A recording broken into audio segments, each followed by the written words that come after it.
O Evangelho de Sri Ramakrishna. Por M. Mahendranath Gupta. Um discípulo direto de Sri Ramakrishna. Original em Bengali. Traduzido para o inglês por Swami Nikhilananda. Traduzido do inglês por Leda Marina Bevilacqua Leal. Capítulo 4. Conselho aos chefes de família. 13 de agosto de 1882. O mestre estava conversando com Kedar e outros devotos em seu aposento. Kedar era um funcionário do governo e havia passado muitos anos em Dhaka, Bengala Oriental, onde tornou-se amigo de Vijay Goswami. Os dois passavam grande parte do tempo juntos, falando sobre Sri Ramakrishna e suas experiências espirituais. Kedar já fora membro do Brahmo Samaj. Seguia o caminho de Bhakti. Conversar sobre assuntos espirituais sempre lhe trazia lágrimas aos olhos. Eram 5 horas da tarde. Kedar estava muito feliz naquele dia, tendo organizado um festival religioso para Sri Ramakrishna. Um cantor foi contratado por Ram e o dia inteiro foi passado com muita alegria. O mestre explicou aos devotos o segredo da comunhão com Deus. Mestre, com a realização de Satchidananda entra-se em Samadhi. Então os deveres caem. Suponhamos que eu esteja falando sobre o Ustad e ele apareça. Qual a necessidade de se continuar a falar dele? Por quanto tempo a abelha zumbi? Até que pose numa flor. Não é para um sadhaka renunciar aos deveres. Deve cumprir seus deveres tais como adoração, japa, meditação, oração e peregrinação. Quando virem uma pessoa ainda empenhada em raciocinar, mesmo depois de realizar Deus, podem compará-la a uma abelha que zumbi um pouco, após ter sugado o mel de uma flor. O mestre estava gostando muito da música do Ustad. Disse-lhe: há uma manifestação especial do poder de Deus, num homem que possui certos dotes especiais, como a habilidade em música. Músico, qual o caminho para se realizar Deus? Mestre, Bhakti é essencial. Certamente Deus existe em todas as criaturas. Quem então é um devoto? Aquele cuja mente mora em Deus. Isso, entretanto, não é possível enquanto houver egoísmo e vaidade. A água da graça de Deus não pode permanecer no alto do morro do egoísmo. Sou uma simples máquina. A Kedar e outros devotos, Deus pode ser realizado por todos os caminhos. Todas as religiões são verdadeiras. A coisa mais importante é atingir o terraço. Pode-se chegar lá por degraus de pedra ou de madeira, de bambu ou mesmo, por uma corda. Pode-se, também, subir por uma vara de bambu. Pode-se dizer que há muitos erros e superstições em outras religiões. Eu responderia: suponhamos que haja. Todas as religiões têm seus erros. Cada um pensa que só o seu relógio dá a hora certa. É suficiente ter anseio por Deus. Basta amá-lo e sentir-se atraído por ele. Não sabe que Deus é o guia interno? Ele vê o anelo de nosso coração e a ânsia de nossa alma. Suponhamos que um homem tenha vários filhos. Os mais velhos podem chamá-lo babá ou papa, mas os muito pequenos podem, no máximo, chamá-lo baupá. Agora, o pai vai ficar zangado com aqueles que não podem chamá-lo de forma correta. O pai sabe que eles também o estão chamando, somente não tem a capacidade de pronunciar seu nome direito. Todos os filhos são iguais para o pai. Assim também, os devotos chamam somente Deus, embora por diferentes nomes. Chamam somente uma pessoa. Deus é uno, mas seus nomes são vários. Quinta-feira, 24 de agosto de 1882. Sri Ramakrishna conversava com Asra na longa varanda noroeste de seu quarto, quando M chegou e saudou com reverência. Mestre, gostaria de visitar Esvar Chandra Vidyasagar mais algumas vezes. O pintor primeiro desenha os contornos e somente depois, coloca os detalhes e cores à sua vontade. O escultor primeiro faz a imagem de barro, em seguida um molde, dá uma mão de cal e por fim, uma pintura com pincel. Todos esses passos têm que ser dados sucessivamente. Vidyasagar está completamente pronto, mas seu interior está coberto por uma fina camada. Agora ocupa-se em fazer boas ações, mas ignora o que tem em seu interior. O ouro está escondido dentro dele. Deus mora dentro de nós.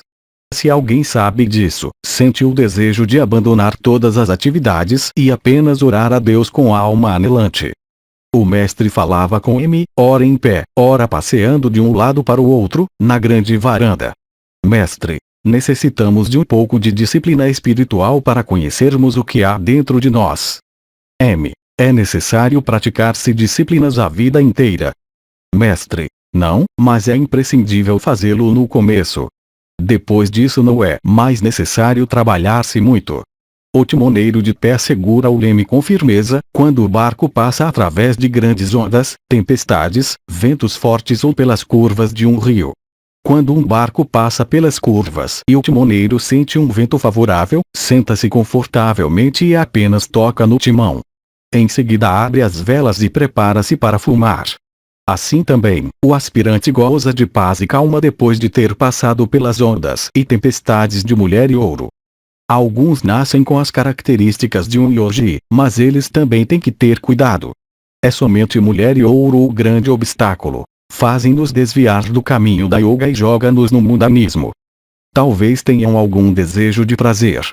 Depois de satisfazerem seu desejo, direcionam novamente suas mentes para Deus e assim, recuperam seu estado mental anterior, pronto para a prática da yoga. Já viu uma armadilha para peixes chamada Satika Kal? M. Não senhor, nunca vi. Mestre, é usada em nossa parte do país. Uma das extremidades da vara de bambu é presa no chão e a outra é curvada, onde se coloca um gancho. Deste final de vara, uma linha com um anzol fica dependurada sobre a água, a isca presa no anzol. Quando o peixe abocanha a isca, subitamente o bambu dá um salto e retoma sua posição ereta. Assim também, tome por exemplo os pratos de uma balança. Se um peso é colocado num dos lados, a agulha mais baixa se desloca da mais alta. A agulha mais baixa é a mente e a mais alta, Deus. O encontro das duas é yoga. A não ser que a mente se torne estável, não pode haver yoga. É o vento do mundanismo que sempre perturba a mente, semelhante à chama de uma vela. Quando a chama está imóvel, diz-se que uma pessoa atingiu yoga, somente mulher e ouro são obstáculos à yoga. Analise sempre o que você vê. O que há no corpo de uma mulher? Apenas sangue, carne, entranhas e coisas semelhantes. Por que deveria uma pessoa de amar tal corpo? Às vezes eu tinha o hábito de assumir um estado rajásico a fim de praticar renúncia. Um dia tive o desejo de vestir uma roupa bordada em ouro, um anel no dedo e fumar um longo cachimbo. Mathur Babu providenciou todas essas coisas para mim. Usei a roupa bordada em ouro e disse para mim mesmo, depois de um certo tempo: mente. É isso que é chamada uma roupa bordada em ouro. Então me desfiz dela. Não podia suportá-la mais. Novamente disse a mim mesmo: mente. Isto chama-se chale, isto é anel e isto, fumar um longo cachimbo. Desfiz-me dessas coisas de uma vez por todas e nunca mais o desejo de desfrutá-las surgiu em minha mente. Era o entardecer. O mestre e M permaneceram de pé, conversando sozinhos perto da porta, na varanda sudeste. Mestre, A.M. A mente do yogi está sempre absorta no ser. Pode-se reconhecer tal homem, simplesmente olhando para ele. Seus olhos estão muito abertos, sem alvo certo, tal qual o olhar de uma mãe passarinho chocando os ovos. A mente inteira está dirigida para os ovos e há um olhar vago nos olhos. Pode mostrar-me um quadro como esse? M. Vou tentar obter. Como a noite estava chegando, os templos foram iluminados. Sri Ramakrishna estava sentado em seu divã pequeno, meditando na Mãe Divina. Passou a cantar os nomes de Deus. Queimou-se incenso no aposento onde um lampião a óleo fora aceso. Os sons das conchas e gongos flutuavam no ar, quando o culto começou no templo de Kali. O luar inundava. O mestre novamente dirigiu-se a M. Mestre, cumpra todas as suas obrigações de forma desinteressada. O trabalho que Vidyasagar realiza é muito bom. Procure sempre cumprir seus deveres, sem desejar qualquer resultado. M. Sim, senhor. Posso saber se uma pessoa pode realizar Deus enquanto leva a cabo seus deveres? Podem Rama e desejo coexistirem. Outro dia li num verso e de: onde está Rama, não pode haver qualquer desejo. Onde está o desejo, Rama não pode estar. Mestre, todos, sem exceção, fazem um trabalho. Mesmo cantar o nome e as glórias do Senhor é trabalho. Também, é a meditação não dualista eu sou Ele. Respirar é uma atividade. Não há como renunciar completamente à ação e portanto, faça seu trabalho, mas entregue os frutos a Deus. Senhor, posso me esforçar para ganhar mais dinheiro. Mestre, é permitida tal coisa a fim de manter uma família religiosa. Pode-se aumentar a renda familiar, mas de forma honesta. A meta da vida não é ganhar dinheiro, mas servir a Deus. O dinheiro não é prejudicial se for dedicado ao serviço de Deus. Por quanto tempo um homem tem obrigações com esposa e filhos?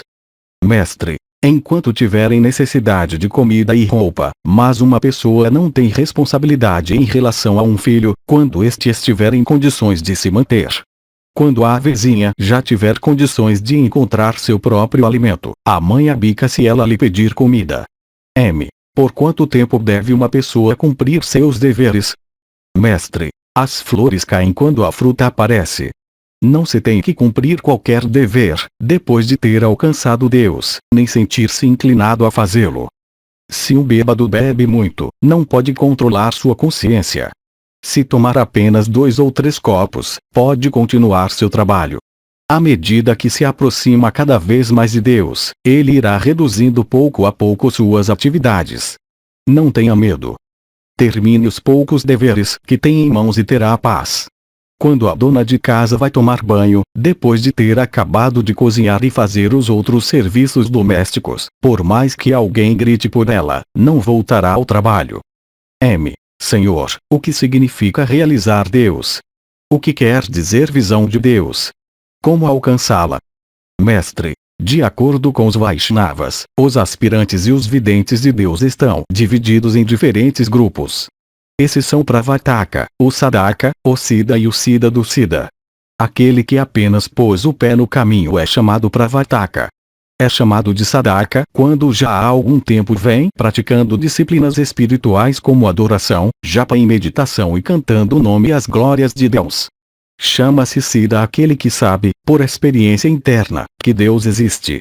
A Vedanta faz uma analogia para explicar tal fato. O dono de uma casa está dormindo num quarto escuro e uma pessoa tateia para encontrá-lo. Toca no divã e diz: não, não é ele. Toca na janela e diz: não, não é ele. Toca na porta e diz: não, não é ele. Tal processo é chamado na Vedanta neti, isto não, isto não. Por fim toca o corpo do dono da casa e exclama: aqui está. Em outras palavras, está consciente da existência do Senhor. Encontrou, mas ainda não o conhece intimamente. Há um outro tipo, conhecido como Siddha do Siddha, ou supremamente perfeito. É bem diferente quando uma pessoa fala ao dono da casa intimamente, quando conhece Deus com muita intimidade através do amor e da devoção. Um Siddha atingiu Deus sem qualquer dúvida, mas o supremamente perfeito conhece Deus intimamente. Para se realizar Deus, deve-se adotar uma dessas atitudes: Santa, Dasya, Sakya, Vatsalya ou Madhur. Santa é a atitude serena. Os rishis de outrora tiveram essa atitude em relação a Deus. Não almejavam qualquer gozo material. É como a devoção exclusiva da esposa para seu marido. Ela sabe que seu marido é a personificação do amor e beleza, um verdadeiro Madan. Dasya é a atitude do servo para com seu senhor. Hanuman tinha essa atitude com relação a Rama. Sentia a força de um leão quando trabalhava para Rama. Uma esposa também tem essa atitude. Serve seu marido com todo o coração e alma. Uma mãe também tem um pouco dessa atitude, como Yashoda teve com Krishna. Sakya, atitude de amizade.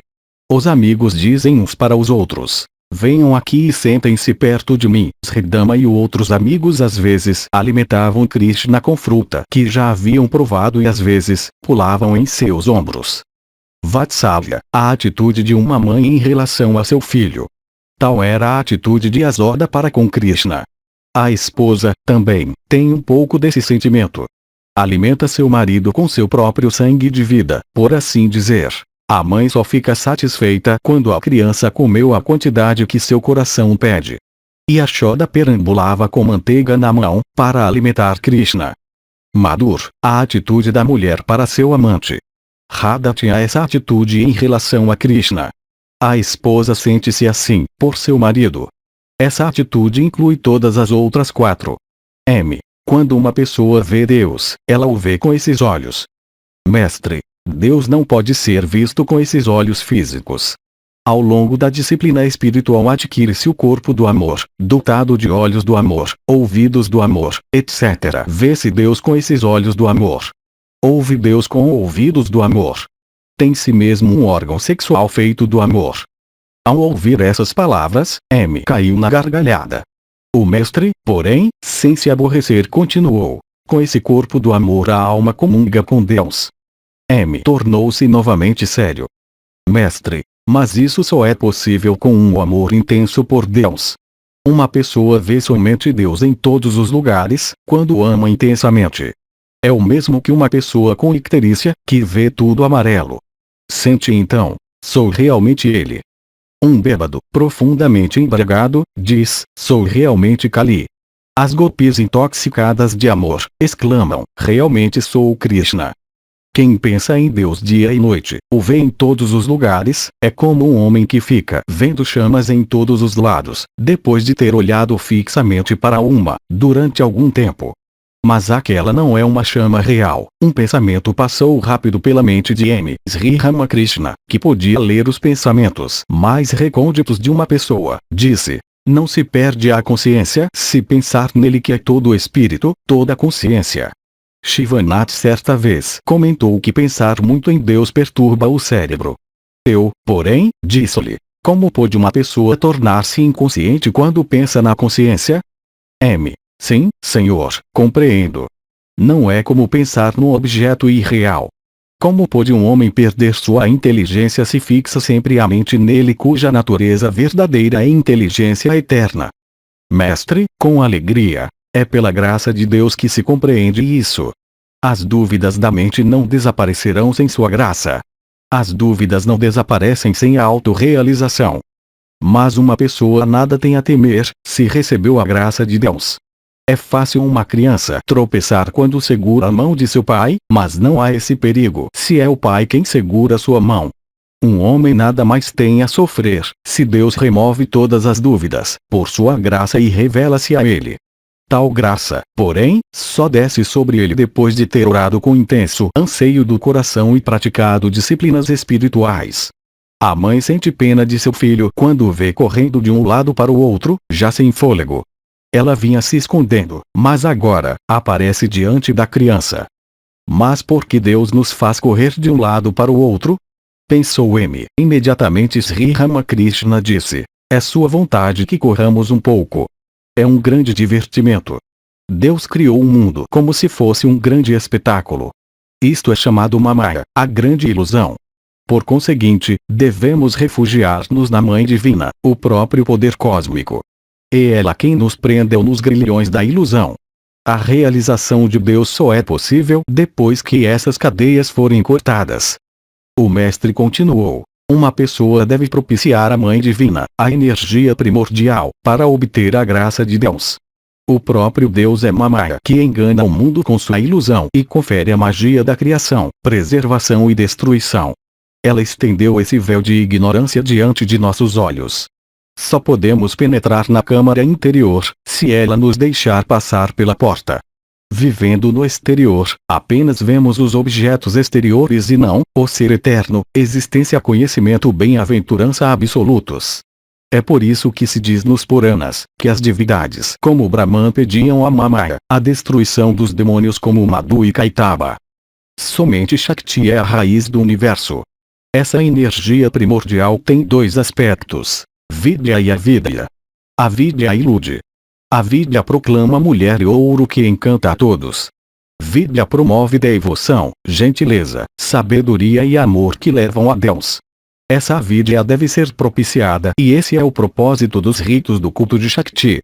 O devoto toma diversas atitudes perante Shakti, a fim de propiciá-la. A atitude de uma empregada, de herói ou de filho. A atitude de herói é para agradá-la do mesmo modo que um homem agrada a mulher durante o ato sexual. A adoração ao Shakti é extremamente difícil. Não é brincadeira. Passei 2 anos como serva e companheira da Mãe Divina, mas a minha atitude foi sempre a de um menino em relação à sua mãe. Olho os seios de qualquer mulher como os de minha própria mãe. Todas as mulheres são a verdadeira imagem de Shakti. No noroeste da Índia, a noiva segura uma faca por ocasião da cerimônia de casamento. Em Bengala, um quebra-nozes. O significado disso é que, o noivo com a ajuda da noiva, que é a personificação do poder divino, cortará os laços da ilusão. Essa é a atitude de herói. Jamais adorei a Mãe Divina dessa maneira. Minha atitude foi sempre a de um filho para com sua mãe. A noiva é realmente a própria personificação de Shakti.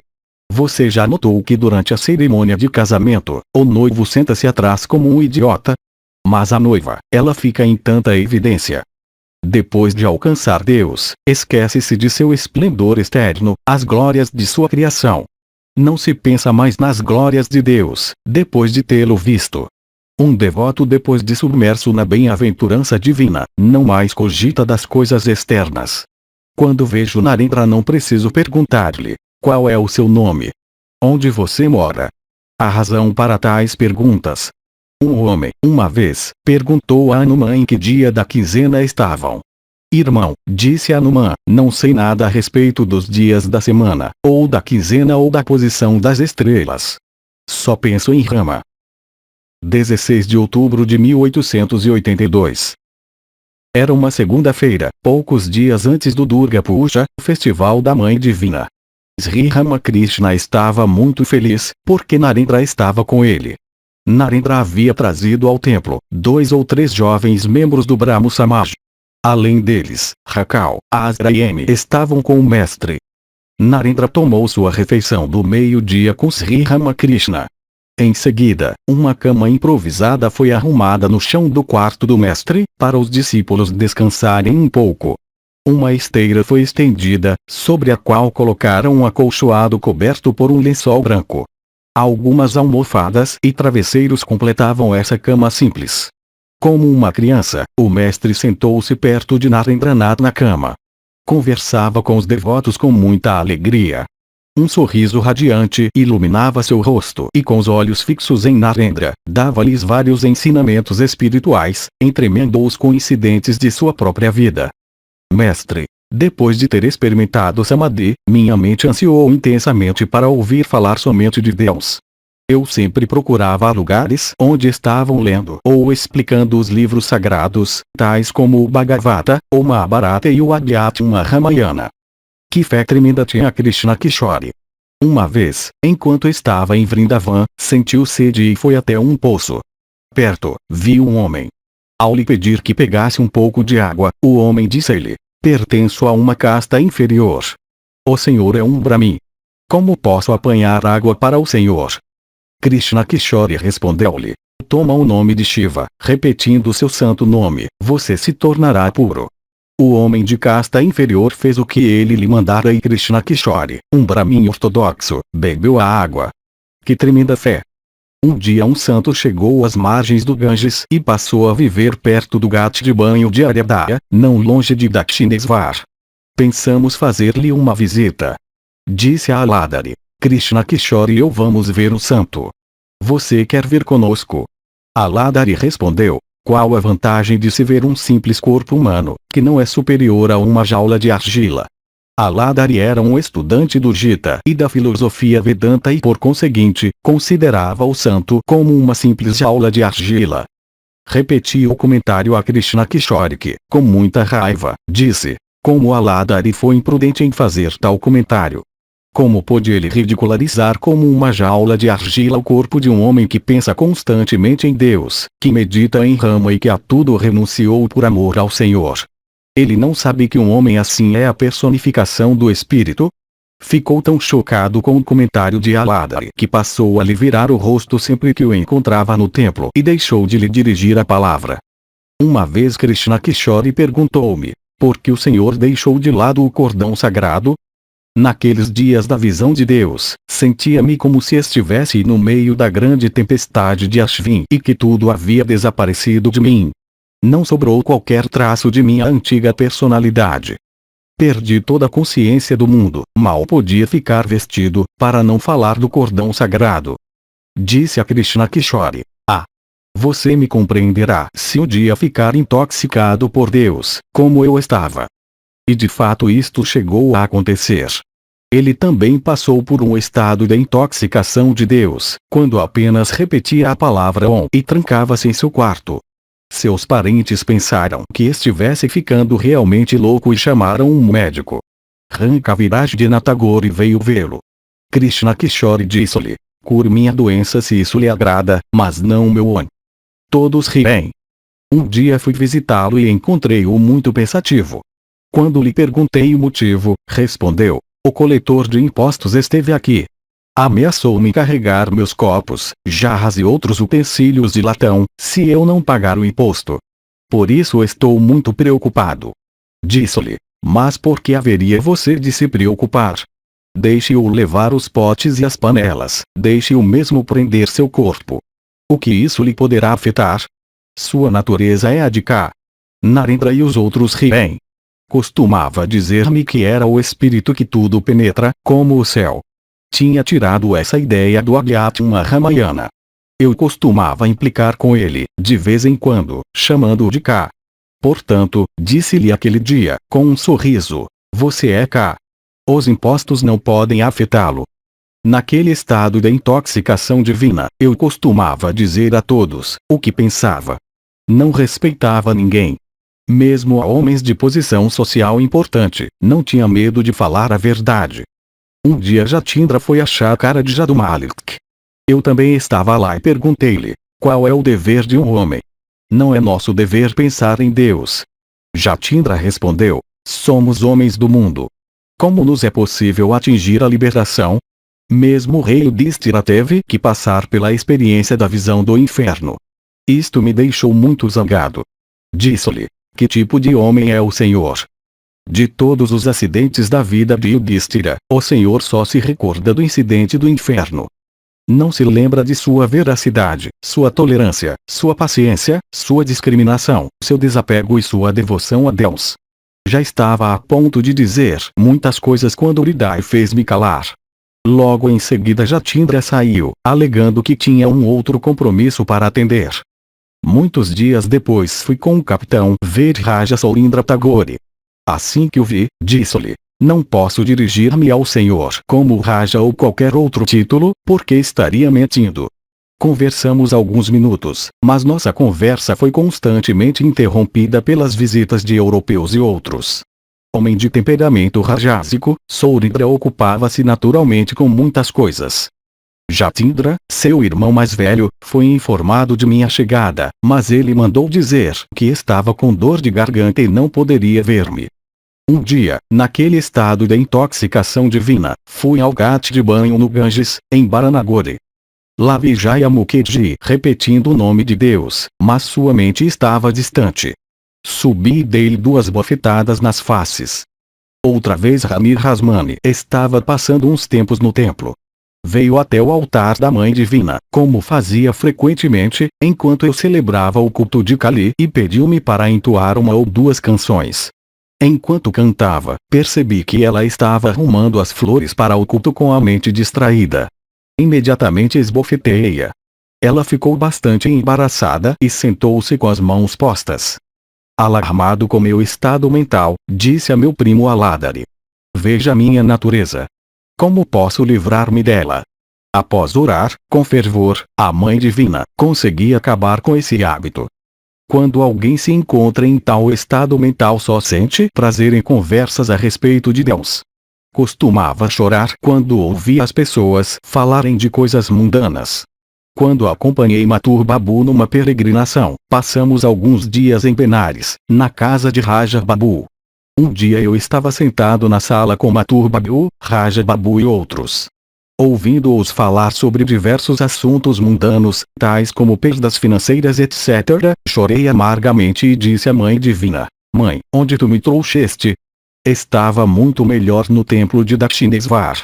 Aqui estou num lugar em que tenho de ouvir a respeito de mulher e ouro, mas em Dakshinesvar poderia evitar isso. O mestre pediu aos devotos, sobretudo a Narendra, Latu, Asra e Priya, amigo Brahmo de Narendra, estavam presentes. O canto foi acompanhado pelo tambor. Medite, ó mente minha, no Senhor Hari, o Imaculado, puro Espírito por todos os tempos. Como é inigualável a luz que brilha nele, como enfeitiça a alma, sua forma maravilhosa. Como ele é amado por todos os seus devotos.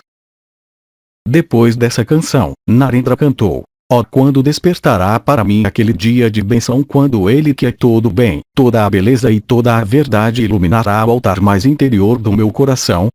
Quando mergulharei, afinal, sempre contemplando-o no oceanos de alegria. Senhor, como sabedoria infinita, tu entrarás em minha alma e minha mente inquieta, tornada sem fala por tua visão. Encontrará um refúgio em teus pés. No firmamento do meu coração, tu surgirás como imortalidade bem-aventurada. E como, quando o chakora contempla a lua que surge, brinca de um lado para o outro, por simples alegria. Assim, também, ficarei cheio de felicidade celestial quando tu apareceres para mim. Tu, no sem segundo, todo paz, Rei dos Reis. Em teus amados pés renunciarei minha vida e assim finalmente, atingirei a meta da vida. Gozarei a felicidade do céu ainda aqui na terra. Onde mais é concedido um favor tão raro. Então verei tua glória, pura e imaculada, como a escuridão foge da luz, assim, meus piores pecados abandonam-me com a aproximação de tua aurora. Acende em mim, ó Senhor, o fogo ardente da fé a fim de ser a minha estrela guia, ó socorro dos fracos, concede meu único desejo. Então banharei tanto o dia como a noite na felicidade ilimitada do teu amor, me esquecerei totalmente, ó Senhor, ao alcançar-te. Narendra cantou novamente. Com a face brilhante canta o doce nome de Deus. Até que no teu coração, o néctar transborda. Bebe-o incessantemente e divida-o com todos. Se algum dia teu coração secar queimado pelas chamas do desejo humano, canta o doce nome de Deus. E o amor celestial umedecerá tua alma árida. Fique certa, ó mente, de que jamais te esquecerás de cantar o teu santo nome, quando olhar o teu rosto, chama-o, teu Pai misericordioso. Com o trovão de seu nome, quebra as cadeias do pecado. Venha, vamos satisfazer os desejos de nossos corações bebendo inteiramente da alegria duradoura, tornada una com ele no puro êxtase do amor. Agora Narendra e os devotos começaram a cantar o kirtan, acompanhados pelo tambor e pelos pratos. Andavam em volta do mestre cantando: mergulhe para sempre, ó mente nele que é puro conhecimento e pura bem-aventurança. Em seguida cantaram: ó, quando despertará para mim aquele dia de bênção, quando ele que é todo bem, toda a beleza e toda a verdade iluminará o altar mais íntimo do meu coração. Por fim o próprio Narendra estava tocando os tambores e cantou com o mestre, cheio de alegria. Com a face brilhante canta o doce nome de Deus. Quando a música acabou, Sri Ramakrishna abraçou Narendra por um longo tempo e disse: você nos fez muito felizes hoje. A comporta do coração do mestre estava tão aberta aquela noite, que mal podia se conter de alegria. Eram 8 horas da noite. Intoxicado pelo amor divino, caminhava de um lado para o outro, ao longo da varanda norte de seu aposento. De vez em quando podia-se ouvi-lo, conversando com a Mãe Divina. Subitamente disse com a voz exaltada: o que tu podes me fazer? Estava ele dando a entender que Maya não tinha poder sobre ele, uma vez que possuía a Mãe Divina como seu suporte. Narendra, e Priya iam passar a noite no templo. Isto alegrou muito o mestre, sobretudo porque Narendra cantaria com ele.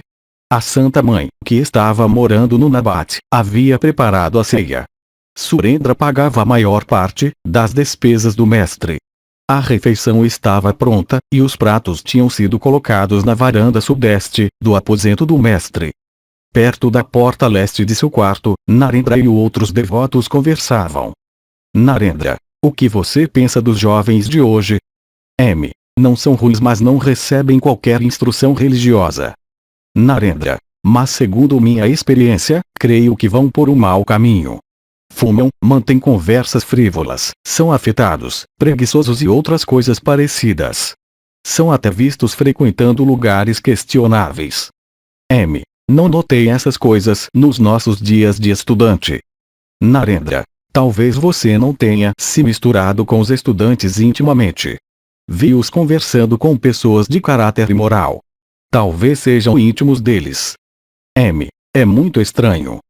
Narendra. Soube, também, que muitos adquirem maus hábitos. Gostaria que os responsáveis e as autoridades ficassem atentas a essas coisas. Estavam assim conversando, quando Sri Ramakrishna, aproximando-se, perguntou-lhes com um sorriso: Bem, de que estão falando? Narendra. Estava perguntando a M a respeito dos jovens nas escolas. A conduta deles hoje em dia não é o que deveria ser. O mestre fez uma expressão grave e disse a M um tanto seriamente: esse tipo de conversa não é boa. Não é bom que se fale de outra coisa que não seja Deus. Você é o mais velho e inteligente. Não deveria tê-los encorajado a falar desses assuntos. Narendra tinha mais ou menos 19 anos e M, 28. Assim repreendido, M sentiu-se constrangido e os outros permaneceram em silêncio. Enquanto os devotos comiam, Sri Ramakrishna em pé, observava-os com grande alegria. Naquela noite a felicidade do mestre era muito grande. Depois de comerem, os devotos foram descansar na esteira estendida no chão do quarto do mestre. Começaram a conversar com ele. Parecia mesmo um mercado de felicidade. O mestre pediu a Narendra para cantar a canção que começasse com o verso: no firmamento da sabedoria, a lua do amor está surgindo cheia.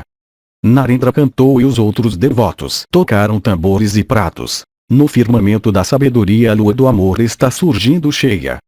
E a maré do amor, em ondas agitadas, está fluindo em todos os lugares.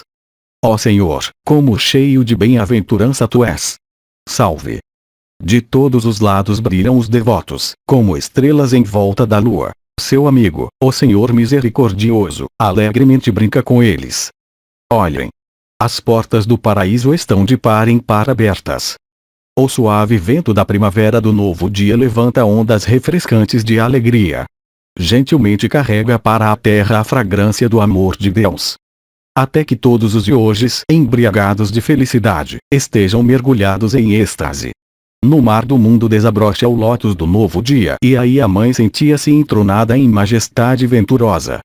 Vejam como as abelhas estão loucas de alegria, sorvendo pouco a pouco o néctar ali.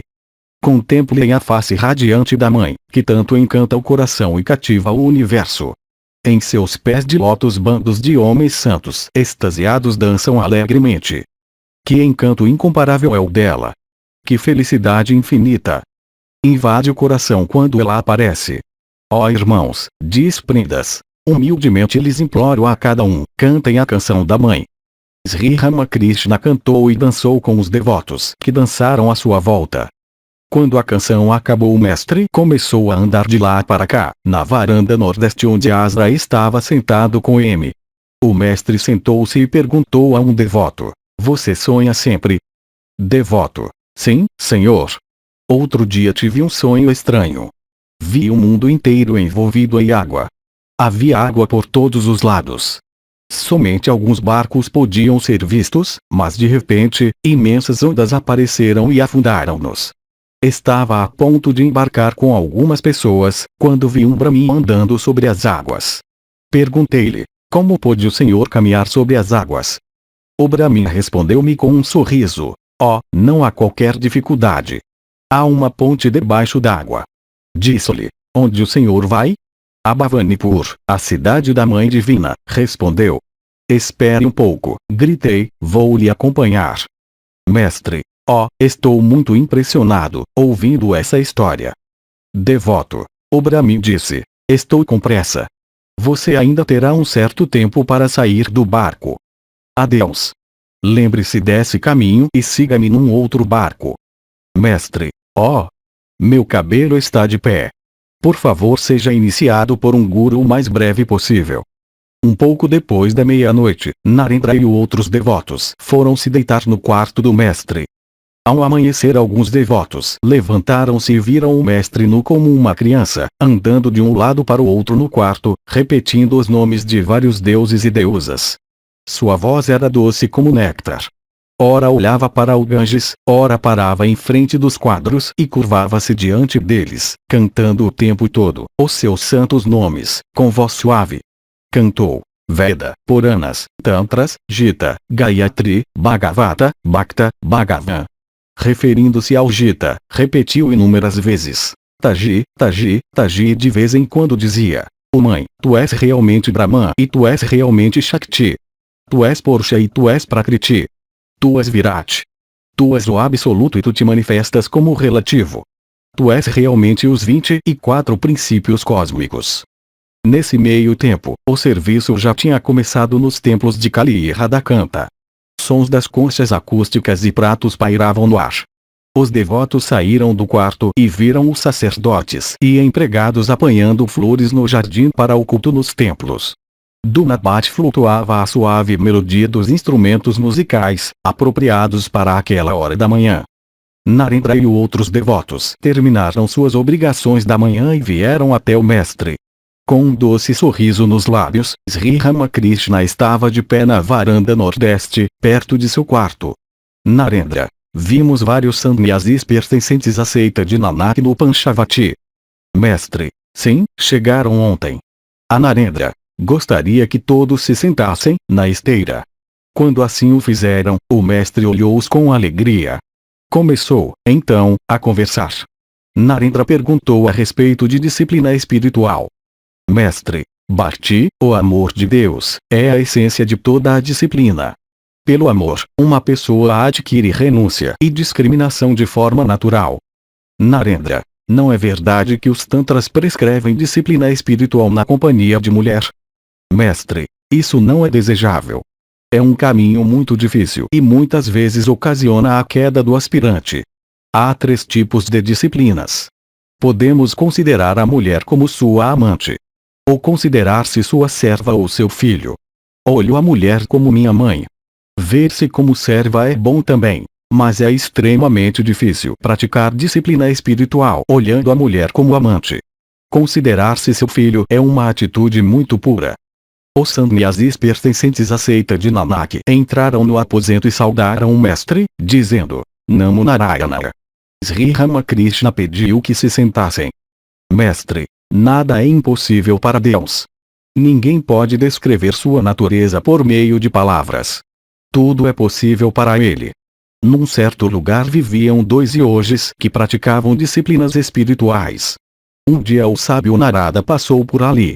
Percebendo quem ele era, um dos yogis disse-lhe: O Senhor acabou de estar com o próprio Deus. O que ele está fazendo agora? Narada responde: Ora, eu o vi passar e tornar a passar camelos e elefantes pelo buraco de uma agulha. A isso o yogi disse: O que há de extraordinário nisso? Tudo é possível para Deus. Mas o outro yogi disse: O que?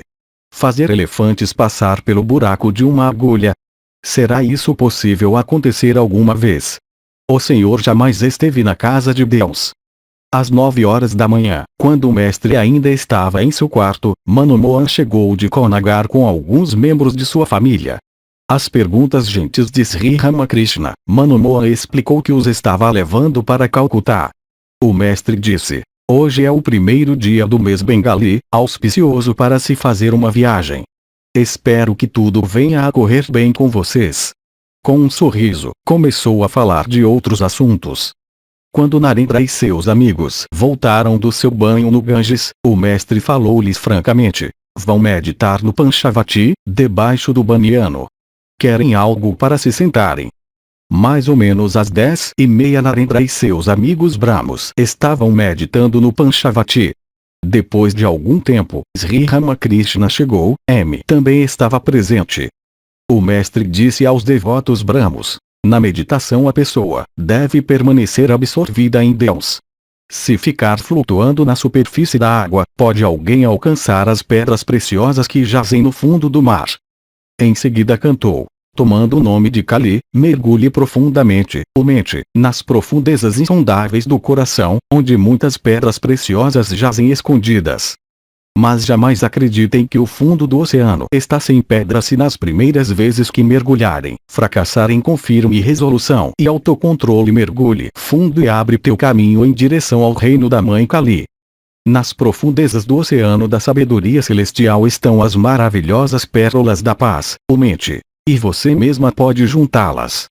Se apenas tiver amor puro e seguir as prescrições das Escrituras. Dentro dessas profundezas do oceano também, 6 crocodilos espreitam, luxúria, raiva e os outros, nadando de um lado para o outro em busca de presa. Envolva-os com o açafrão da discriminação. Seu cheiro a protegerá de suas armadilhas. No oceano jazem inúmeras pérolas e pedras preciosas. Mergulhe, diz Ramprasat, e apanhe montões delas ali. Narendra e seus amigos desceram da plataforma elevada do Panchavati e ficaram em pé junto do mestre, que voltou para seu quarto com eles. O mestre continuou: quando vocês mergulham no oceano, podem ser atacados pelos crocodilos. Não os tocarão se estiverem com o corpo untado com açafrão. Sem dúvida há 6 jacarés, luxúria, raiva, avareza etc. dentro de vocês, nas profundezas insondáveis do coração, mas protejam-se com o açafrão da discriminação e renuncia e eles não o tocarão. O que vocês podem alcançar com simples conferências e erudição, sem discriminação e desapego. Só Deus é real e tudo o mais irreal. Só Deus é substância e tudo o mais é não entidade. Isto é discriminação. Em primeiro lugar entronize Deus no santuário de seu coração e em seguida, façam conferências, se assim o desejarem. Como a simples repetição de Brahma lhes trará proveito se não forem dotados de discriminação e desapego. É o mesmo que o som vazio de uma concha. Vivia numa vila, um jovem chamado Padmalochan. Era chamado de Poldo, para abreviar. Neste vilarejo havia um templo bastante dilapidado. Não tinha em seu interior qualquer imagem de Deus. Ashvata e outras plantas cresciam pelas ruínas das paredes. Morcegos viviam em seu interior e o chão estava coberto de poeira e fezes. Os aldeões haviam deixado de visitar o templo. Um dia, depois do entardecer, ouviram o som de uma concha, vindo daquela direção. Pensaram que provavelmente alguém houvesse instalado uma imagem no altar e estivesse fazendo culto vespertino. Uma das pessoas abriu devagarinho a porta e viu Padmalochan em pé, num dos cantos, soprando a concha. Não havia qualquer imagem no altar. O templo não tinha sido varrido nem lavado. Havia lixo e sujeira por todos os lados. Gritou, então, para Poldo: você não instalou qualquer imagem aqui? No santuário, ó tolo! Soprando a concha, você simplesmente provoca confusão ainda maior. Dia e noite 11 morcegos gritam ali incessantemente. Não adianta simplesmente fazer barulho, se desejar entronizar a divindade no altar do coração, se desejar realizar Deus. Em primeiro lugar purifique a mente. Deus toma assento no coração puro. Ninguém pode colocar uma imagem sagrada no templo onde há sujeira de morcegos por toda a parte. Os 11 morcegos são nossos 11 órgãos. 5 da ação, 5 da percepção e a mente. Em primeiro lugar invoque a divindade, em seguida faça conferências se o seu coração assim o pedir. Antes de tudo mergulhe fundo. Mergulhe até o fundo e apanhe as pedras preciosas. Poderá, então, fazer outras coisas. Ninguém, porém, deseja mergulhar. As pessoas são sem disciplina espiritual e oração, sem renúncia e desapego. Aprendem algumas palavras e já querem dar conferências. É difícil ensinar os outros. Só quem tem autorização de Deus, depois de realizá-lo, está habilitada a fazê-lo. Assim conversando, o mestre chegou até o canto da varanda. M estava de pé, junto dele. Sri Ramakrishna havia repetido várias vezes que Deus não pode ser realizado sem discriminação e renúncia. Isso fez M ficar extremamente preocupado. Era um jovem de 28 anos, casado, educado numa universidade à moda ocidental. Tendo senso de dever, perguntou a si mesmo: discriminação e desapego significam abandonar mulher e ouro? Estava mesmo desorientado, sem saber o que fazer. M ao mestre: o que deve uma pessoa fazer se a esposa um dia lhe diz: você está me negligenciando?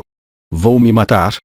Mestre, em tom sério: Abandone essa esposa se ela constituir obstáculo à sua evolução espiritual. Deixe-a cometer suicídio ou qualquer outra coisa que queira. A esposa é um entrave na vida espiritual do marido, se não for espiritualizada. Mergulhando em profunda reflexão, M permaneceu encostado contra a parede. Narendra e outros devotos ficaram em silêncio por alguns minutos.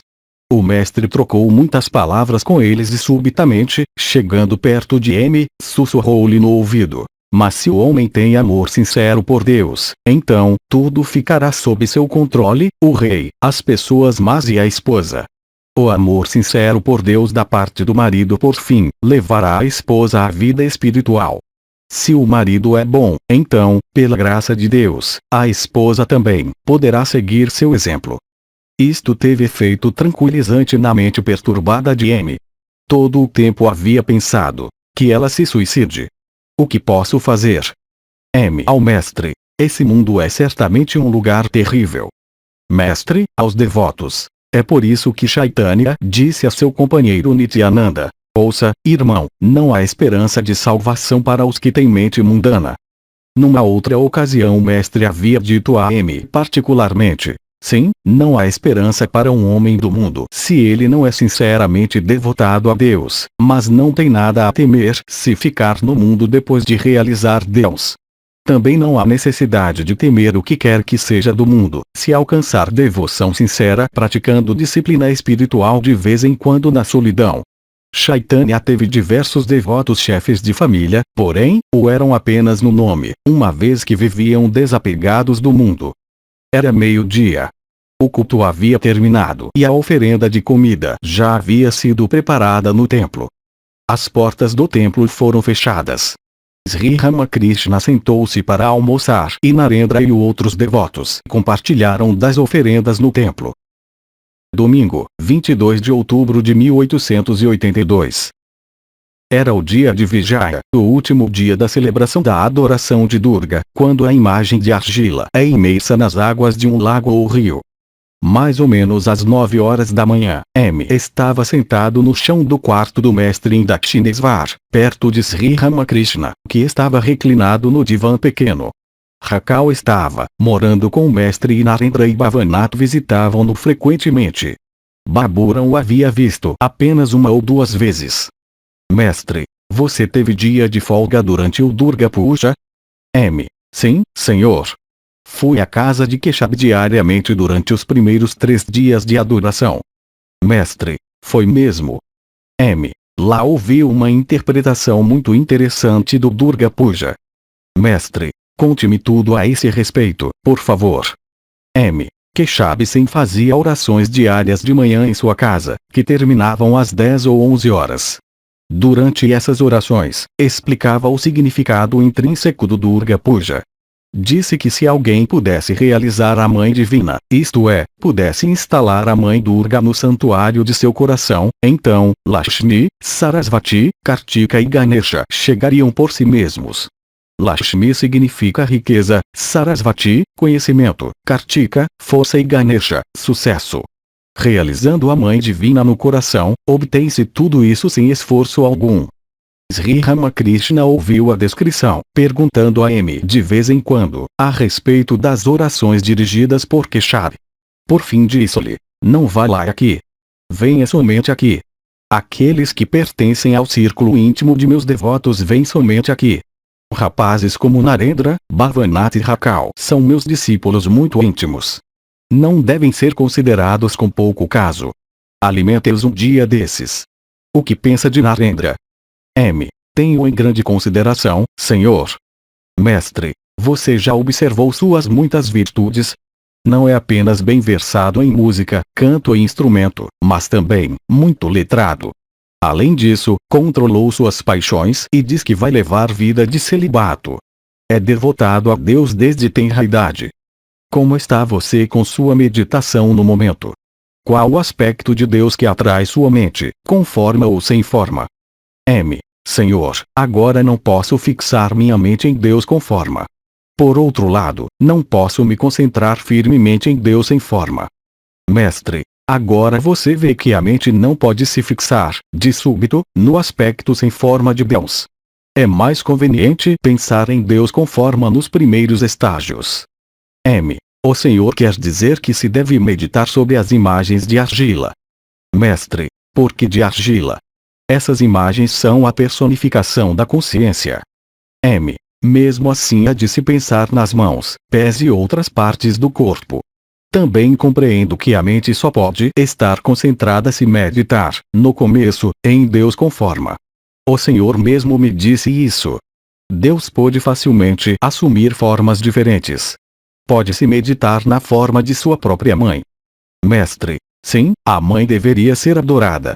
Ela é realmente a personificação de Brahman. Sentou-se em silêncio.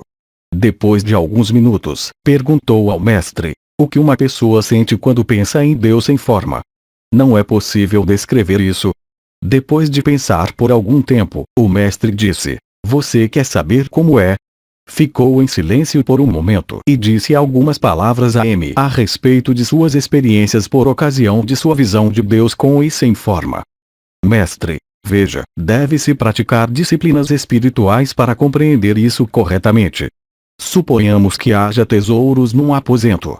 Se desejar vê-los e apanhá-los, deve-se dar ao trabalho de buscar a chave e abrir a porta.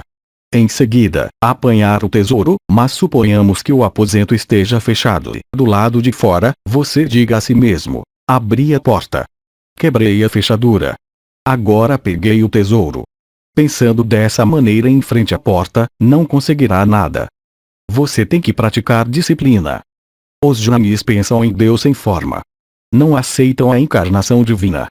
Em louvor a Sri Krishna, Arjuna disse: tu és Brahman absoluto. Sri Krishna respondeu: siga-me e verá se eu sou ou não Brahman absoluto. Assim falando, Sri Krishna levou Arjuna a um lugar e perguntou o que ele estava vendo.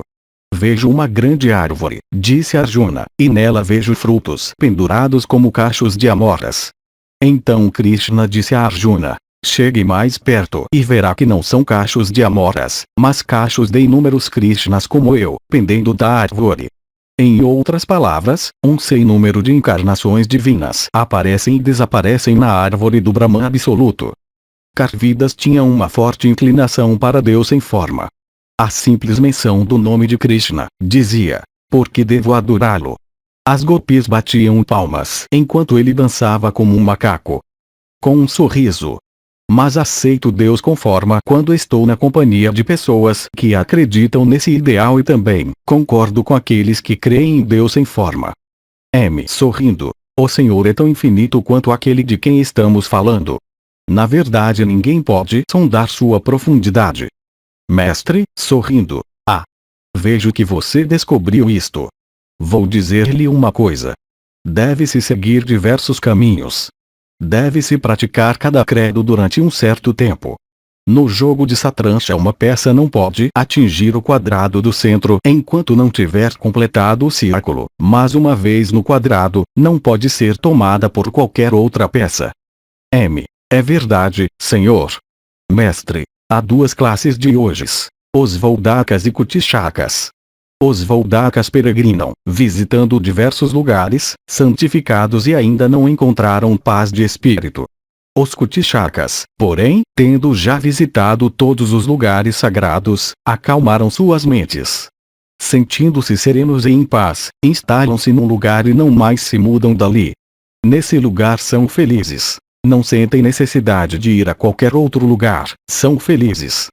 Se um deles alguma vez visitar um lugar de peregrinação, será somente com o propósito de obter nova inspiração. Tive de praticar cada religião, durante certo tempo: hinduísmo, islamismo, cristianismo. Além disso segui o caminho dos Shaktas, Vaishnavas e Vedantistas. Realizei que há apenas um Deus, em direção ao qual todos estão se dirigindo, mas os caminhos são diferentes. Ao visitar os lugares santificados, às vezes eu sofria muita agonia. Uma vez fui com Mathura casa de Raja Babu em Benares. Lá só se falava de assuntos mundanos, dinheiro, propriedade e coisas assim. Comecei a chorar, dizendo à Mãe Divina: Mãe, aonde tu me trouxeste? Eu estava muito melhor em Dakshinesvar.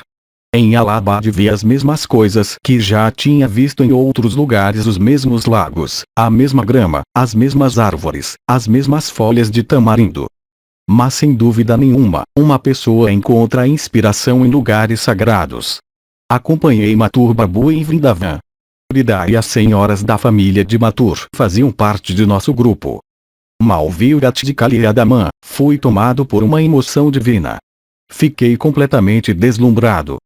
Frida costumava me banhar ali, como se eu fosse uma criancinha. Ao entardecer eu caminhava às margens do Jamuna, quando o rebanho de vacas voltava do pasto ao longo das margens arenosas.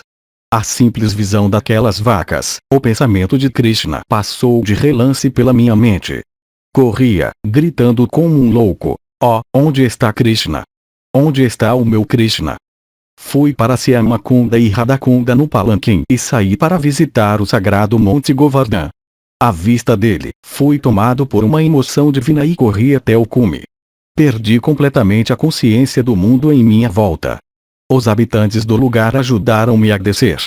A caminho dos lagos sagrados de Syamakunda e Radhakunda, vi os campos, as árvores, os arbustos, os pássaros e os veados, e então, entrei em êxtase, com as roupas molhadas pelas lágrimas. Disse: "Ó Krishna!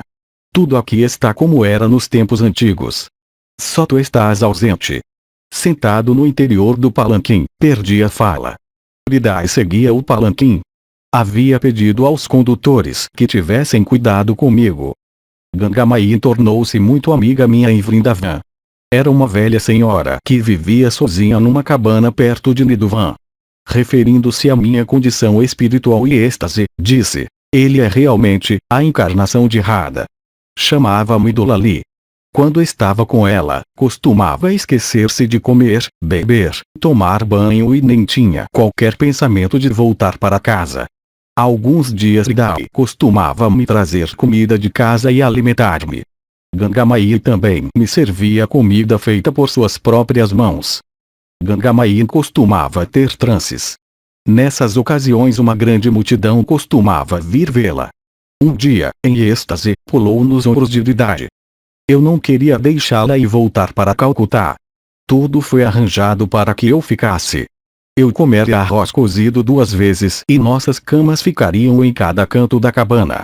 Quando tudo já estava pronto, Ridai disse: "O senhor tem um estômago muito fraco. Quem cuidará do senhor?" "Ora", disse Gangamai, "eu cuidarei dele. Serei sua atendente." Como Ridai me puxasse de um lado e ela do outro, lembrei-me de minha mãe que estava vivendo sozinha no nabate do templo. Achei que era impossível para mim ficar longe dela e disse para Gangamai: "Não, tenho que ir." Gostei muito da atmosfera de Vrindavan. Mais ou menos às 11 horas da manhã, o mestre tomou sua refeição do que havia sido oferecido no templo de Kali. Depois da cesta, continuou a conversar com os devotos. De vez em quando repetia a palavra sagrada Om ou os sagrados nomes das divindades. Depois do pôr do sol foi feito o culto da tarde, nos templos. Uma vez que se tratava do dia de Vijaya, os devotos saudaram primeiro a Mãe Divina e depois, tomaram a poeira dos pés do mestre. Terça-feira, 24 de outubro de 1882. Eram 3 ou 4 horas da tarde. O mestre estava de pé perto da estante onde guardava a comida, quando Balaram e M chegaram de Calcutá e saudaram-no. Sri Ramakrishna disse-lhes, com um sorriso: "Ia pegar uns doces da prateleira, mas assim que pus minha mão neles, uma lagartixa caiu em cima de mim. Imediatamente tirei a mão." Todos riem. Oh sim! Devemos prestar atenção a todas essas coisas. Vejam, Raquel está doente, meus membros doem também. Sabem qual é a causa? Hoje de manhã, quando me levantei da cama, vi uma pessoa por quem tomei por Raquel. Todos riem. Oh sim! A aparência física deve ser analisada. Outro dia Narendra trouxe um dos seus amigos, um homem com apenas um olho sadio, embora o outro não estivesse totalmente cego. Disse a mim mesmo: o que é esse problema que Narendra trouxe com ele? Uma pessoa vem aqui, mas não posso comer o que ela traz. Trabalha no escritório, ganhando um salário de 20 rupias e outras 20, fazendo falsificações. Não posso pronunciar uma só palavra em sua presença, porque diz mentiras. Às vezes fica aqui durante 2 ou 3 dias sem ir trabalhar. Sabe qual é a razão? É para que eu o recomende a alguém para que consiga emprego em algum lugar. Balaram é de uma família de devotos Vaishnavas. Seu pai, agora já velho, é um devoto piedoso. Tem um tufo de cabelos na cabeça, o rosário de contas de Tulsi no pescoço e uma corrente de contas na mão. Passa o tempo repetindo o nome de Deus. Tem propriedades em Orissa e construiu templos para Radha Krishna em Kotar, Vrindavan e outros lugares, e também casas de hóspedes. Abalaram. Outro dia veio aqui um homem que, entendi, é escravo daquela megera que é sua esposa. Porque uma pessoa não vê Deus? Por causa da barreira de mulher e ouro. Como foi leviano ao dizer, no outro dia, um Paramahansa veio ver meu pai que lhe deu galinha ao curry para comer. No meu atual estado mental, só posso tomar um pouco de sopa de peixe se tiver sido previamente oferecida à Mãe Divina. Não posso comer carne de espécie alguma, mesmo que tenha sido oferecida à Mãe Divina, mas aprovo com a ponta do meu dedo, com medo dela ficar zangada. Risada. Bem, podem explicar esse meu estado mental? Certa vez eu estava indo de Burdwan para Kamarpukur, num carro de boi, quando desabou uma violenta tempestade. Algumas pessoas juntaram-se perto do carro. Meus companheiros disseram que se tratava de assaltantes. Comecei a repetir os nomes de Deus, às vezes o de Kali, outras, o de Rama ou Hanuman. O que acha disso? Estava o mestre querendo dizer que Deus é um só, mas é chamado de maneira diferente pelas diversas seitas. Mestre, abalaram. Maya é apenas mulher e ouro. Um homem que vive nesse meio, aos poucos perde a consciência espiritual. Pensa que tudo está bem com ele. Um catador de lixo leva uma vasilha na cabeça e ao longo do tempo, perde a repulsa. Uma pessoa gradualmente adquire amor a Deus pela prática de cantar seu santo nome e suas glórias. A.M. Não se deve ter vergonha de cantar o santo nome de Deus. Como diz o ditado, uma pessoa não será bem-sucedida enquanto tiver uma dessas 3 coisas: vergonha, ódio e medo. Em Kamarpukur cantam o kirtan muito bem, com acompanhamento de tambores. Abalaram. Já instalaram alguma imagem em Vrindavan? Balaram. Sim, senhor. Temos um bosque onde Krishna é adorado. Mestre, estive em Vrindavan. O bosque de Nidu é realmente muito lindo. 1. Culto de Shakti. Nesse culto a mulher é olhada como a representação da Mãe Divina. 2. Ashvin. O mestre referia-se ao grande ciclone de 1864. 3. Jatindra. Um aristocrata de Calcutá. 4. Raja Sourindra Tagore. Um título dado a Sourindra pelo governo da Índia. A palavra Raja, na realidade significa, aquele que governa um reino. 5. Latu. Um jovem discípulo do mestre, que mais tarde se tornou um monge com o nome de Swami Adbhutananda. 6. A Santa Mãe. Por esse nome a esposa de Sri Ramakrishna era conhecida entre os devotos. 7. Surendra. Nome pelo qual Sri Ramakrishna dirigia-se a Sureshmitra, um amado discípulo-chefe de família. 8. Taji. Essa palavra é formada, mudando-se as letras do Gita. Taji significa aquele que renunciou. A renuncia é o tema principal desse livro sagrado. 9. A mulher é o símbolo da Mãe Divina. 10. Namo Narayana. Saudações a Deus. Essa é a maneira pela qual os sadhus se cumprimentam. 11. 6 crocodilos. As 6 paixões: luxúria, raiva, avareza, ilusão, orgulho e inveja. 12. Ganesha. Segundo a mitologia hindu, Lakshmi e Sarasvati são as filhas, e Kartika e Ganesha, os filhos de Durga. Associados com a imagem de Durga, ocupam posições em ambos os lados da Mãe Divina. 13. Alimentos. Alimentar um santo é considerado um ato meritório. 14. Siamakunda e Radakunda. Lugares perto de Mathura relacionados com o episódio de Krishna e Radha. 15. Tomaram a poeira dos pés do mestre. Uma forma de saudação reverente em que uma pessoa toca os pés de um superior com a testa. 16. A queda de uma lagartixa no corpo é considerada um mau presságio. 17. Vi uma pessoa. Os hindus ortodoxos em Bengala acreditam que o primeiro rosto que se vê de manhã indica se o dia trará boa sorte ou não. 18. Galinha ao curry. Os hindus ortodoxos estão proibidos de comer galinha,